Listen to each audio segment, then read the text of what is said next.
welcome to BrainX here at Ramada Kelowna. Coming up, we're going to hear from some of the most inspired thinkers in the field as they share some powerful insights into brain injury.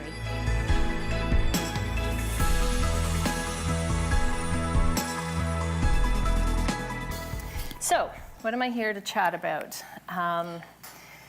Work. So lots of us work. Lots of people are here today because of their work. Somebody told you to come today because this is part of your job. But there's a lot about work and brain injury that I think is an important dialogue for us to begin. I will say we have, as Brent mentioned, we work in Victoria through Work BC. There's actually some folks from the Kelowna office, or the interior, that are here as well. They deliver the Work BC in the Okanagan. We provide that same program for individuals who have barriers to employment. But what does that really look like, and what's work, and how does that affect someone following an acquired brain injury? So it would be great if you could just press that button and find your job. But work is really an activity involving mental or physical effort done in order to achieve an overall purpose or a result. So following a brain injury, someone might have been working in a particular profession, doing a particular job, they acquire an injury, and suddenly work might look very different for them. And we'll talk about the diversity of work in a few moments. Oh, they're right, it is tricky. So the journey begins. You have this incident, a fall, a crash, a stroke, something happens, you're in this intense sort of medical phase of, or you've had a concussion and you don't have medical intervention and a sort of significant rehab amount of time. But then you get to this place of, where do you go? How do you return to the labor market? What happens sort of in your new redesigned, I love Patty's language, I'm gonna use that. Quote that, where she's sitting over there, in your new redesign. So how does work, where does that fit? How do you get support? How do you deliver yourself into this new space, this new redesigned space? And what are the supports that can get you there? And earlier, we talked about sort of the putting work in context. So we talked about this morning we heard the numbers. Janelle talked about 1.5 million, probably a very conservative number, with many more individuals impacted by that. Patty talked about the social capital that's required and how that can support people's return to work. And lots of people talked about the complexity of the system. And I loved the fish analogy. I have done some systems work previously, and we talk about that in our school system. So we've talked about that in our school systems. And we instead look at all the students in the schools instead of actually looking at our education system. So how do we work to be able to address some of those, knowing their systems and they exist? So the system that I work in is provincially funded and federally funded. There's lots of rules, there's lots of policy. So how do we incorporate that when we're doing it? So given all that, what do we know? What do we do? Apparently nothing. There we go. So there was a study done in Sweden, and it was just published in this past year. It's a fairly small study, and it was a study looking at individuals who had been able to return to work. And they were working at least about 20 hours in a work week. And they did the research through interviews both with the individuals, their families, and also their employers. And what they were trying to do was be able to take a look at what were those influencing factors? What were the factors that really influenced their ability to return to work? And there was 3 that they had talked about. So the 3 themes that came out of this study were an individually adapted rehabilitation.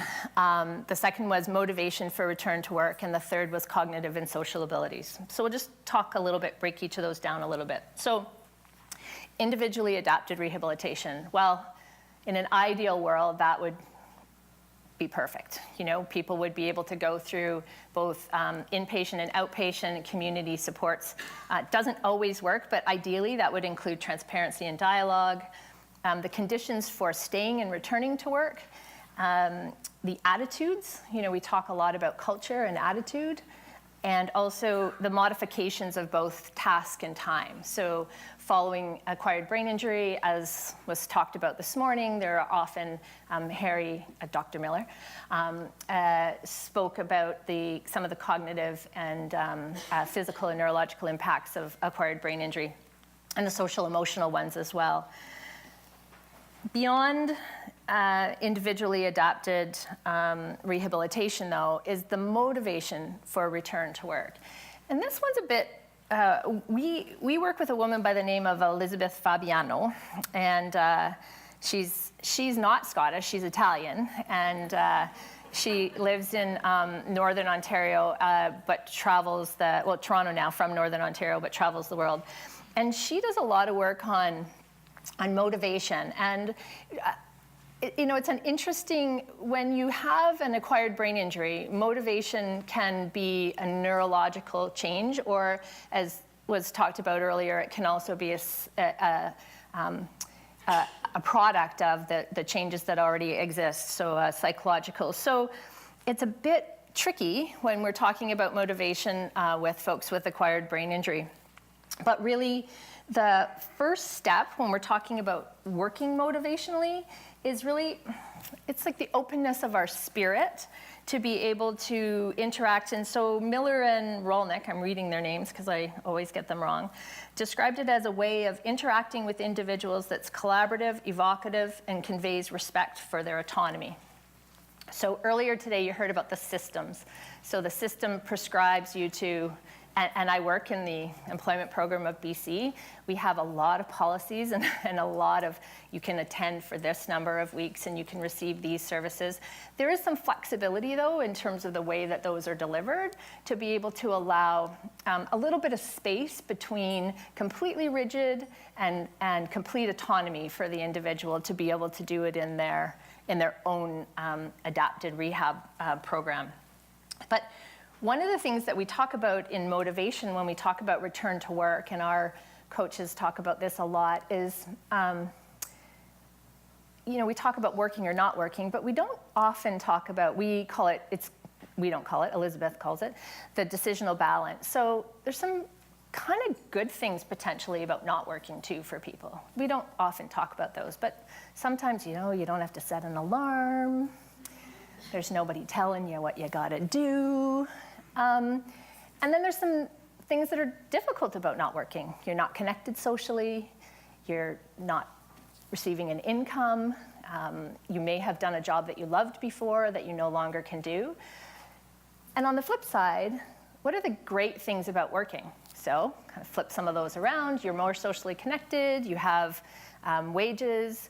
And what are the things that maybe aren't so great about working itself? Well, you have to plan daycare for your 3 children that are at home. You have to organize transportation.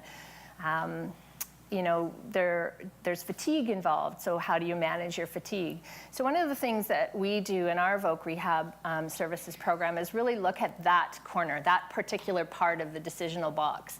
And it's looking at how do we reduce in our job, how do we work along someone to be able to reduce those barriers? So how do we reduce as much as possible the barriers that exist?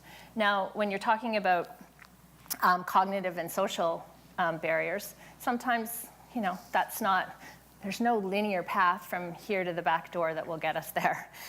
But there are some different research strategies and tools that have been used over the years. But one of the things about the decisional balance as one particular tool, it just really allows people some choice.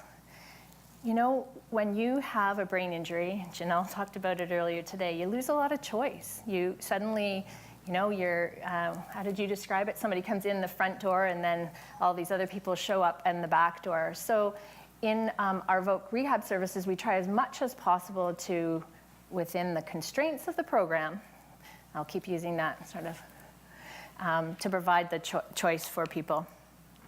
So, some practical strategies.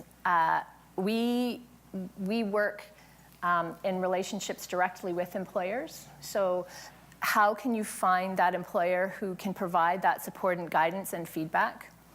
Minimizing stress in the environment. I think we all know we live in a fairly fast-paced, busy world. So if you were working as a receptionist prior to an injury, you go back to a multitasking kind of job, maybe not the best environment to be in. The other thing we look for in positions is structure, routine, and predictable tasks, supporting someone to be able to learn and grow in some flexibility of schedule. So we often try to do a graduated return to work. So an individual that will start on a couple of hours and then work their way up to whatever the total number of hours that they are capable of doing within the constraints of their post-injury redesign. We also look at their pre-existing knowledge and skills. Harry's comment this morning is, how do you know what to do before you assess? So assessment guides treatment. Well, that is great. In an ideal world, people don't always have access to assessments. Through the Work BC program, there are some assessments that we are able to do. So we are able to do the type of assessment that Harry was talking about this morning with individuals. So a neuropsych, and we slant it towards return to work. So it's a vocational neuropsych testing. We're also able to do some functional capacity work. So if you come into the office and you say, I really, really think that I want to do a position where I would be great at Excel and typing, and you haven't done that in 10 years, then we actually have the ability to be able to sit you down and do those assessments to be able to support you in trying to marry your skills and your understanding of your skills with what your current situation is.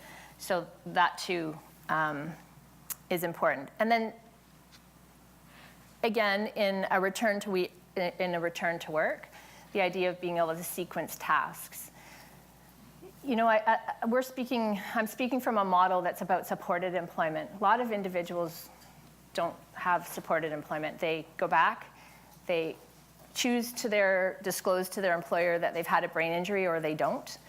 For those that don't, sometimes the work environment, people in the work environment will, notice, well, that's a little different than it was before. And we encourage people, if they have an environment in which they feel comfortable and safe. Every individual is going to have a different story about their work journey. And along the way, vocational rehab services is one component of that. There's also family, friends, the medical services, the community services, that all exist. It is still an area that is not as well served as many areas in acquired brain injury, but we're working to be able to shift that and making sure those fish are taken care of before they get into that pond that's not working so well. So just to close, in our office we like to call it messy ES.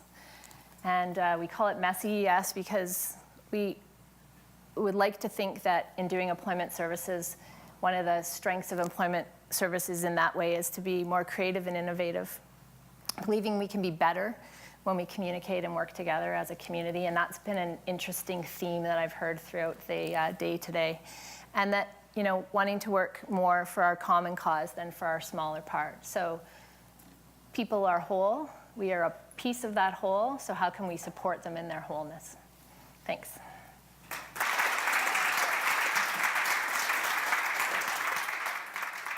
That's all from us here at the Brain X Symposium. If you'd like more information on any of today's topics, you can head over to Brain Trust Canada's website. I'm your host, Lucy Hazelwood. Until next time, this is Shore TV.